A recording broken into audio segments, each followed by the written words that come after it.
तू मुझे मारेगा? अरे मूर्ख प्राणी, तेरे सामने तेरी मौत खड़ी है और तू मौत को ही चुनौती दे रहा है। सैनिकों, इस राक्षस के ऊपर तीरों को एक साथ चलाओ।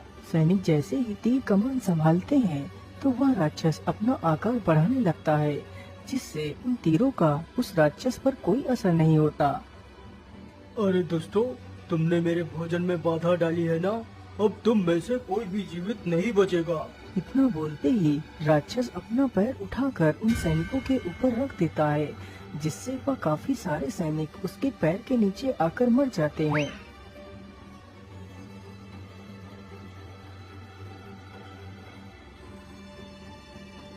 महाराज, वो राक्षस कोई ऐसा वैसा राक्षस नहीं, वो तो एक मायावी राक्षस है। उसने हमारे सारे सैनिकों को मार दिया। महाराज, उससे युद्ध करना इतना आसान नहीं। लेकिन सेनापति, आखिर इस मुसीबत का निवारण कैसे हो सकता है? हम इस प्रकार हाथ पर हाथ रखकर बैठे भी तो नहीं रह सकते। उधर जब यह बात सेठ को पता चलती है तो वह हैरान ही रह जाता है।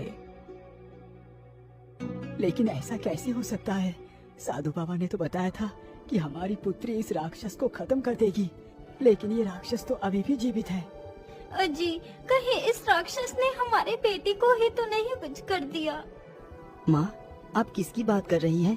क्या हमारी कोई बहन भी है और आपने हमें बताया भी नहीं? फिर सेठानी सारी कहानी अपने बेटे रतन को सुनाती है। सारी कहानी सुनने के बाद रतन का खून खौल उठता है। माँ, पिताजी, आप मुझे जाने की अनुमति दे। मैं उस राक्षस को जिंदा नहीं छोड़ूंगा। मैं अपनी बहन की मृत्यु का बदला जरूर लूंगा। नहीं बेटा, तुम वहाँ नहीं जा सकते। वो राक्षस कोई साधारण नहीं, वो एक मायावी शैतान है, जिससे निपटना इतना आसान नहीं। हमें इसका हल मिलकर ढूंढना होगा। सेठ की यह बात सुनकर रतन को तसल्ली नहीं हो रही थी। वह अपने बहन के कातिल को मारना चाहता था। चाहे कुछ भी हो जाए, मैं उस राक्षस को जिंदा नहीं छोड़ूंगा। माँ और पिताजी तो मुझे जाने नहीं देंगे। मैं इनको बताए बिना ही यहाँ से निकल जाता हूँ।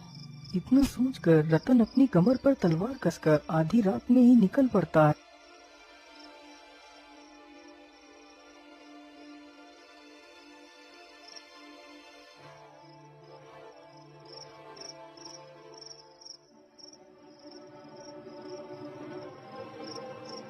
पूरी रात चलने के बाद वह घने जंगलों के बीच में पहुंच जाता है।